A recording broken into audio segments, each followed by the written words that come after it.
இன்றைக்கி காரைக்காலுக்கு தாங்க வந்திருக்கோம். காரைக்காலில் ஒரு வேலையை முடிச்சுட்டு வரப்போ டைம் பார்த்தா மணி 2. ஏங்க பசிக்குதுன்றேன். என்னங்க HDFC பேங்க் லோனாக வந்திருக்கேன். இல்லை, அதுக்கு ஆப்போசிட்டில் இருக்கிற மஜா மஜா ரெஸ்டாரண்ட் தான் கூட்டிகிட்டு வந்திருக்காங்க.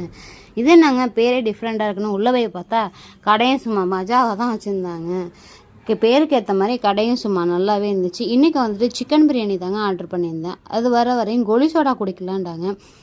இது என்னங்க கோலி சோடா அப்படின்னு சொல்லிட்டு ஏன்னா 2 கோலி சோடா ப்ளூபெரி ஃப்ளேவரில் வாங்கி அது ஓப்பன் பண்ணி சும்மா குடித்தா சும்மா சூப்பராக இருந்துச்சு.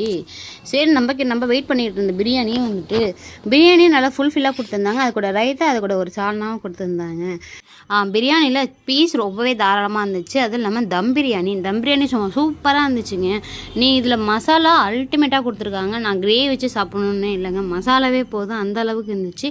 பீஸும் ரொம்ப தாராளமாகவே இருந்துச்சு. யாருக்கெல்லாம் மசாலா வச்சு சாப்பிட்டா ரொம்ப பிடிக்கணும். அது மட்டும் இல்லாமல் அந்த கிரேவியும் வச்சு நான் ட்ரை பண்ணி பார்த்தா ரொம்பவே சூப்பராக இருந்துச்சு.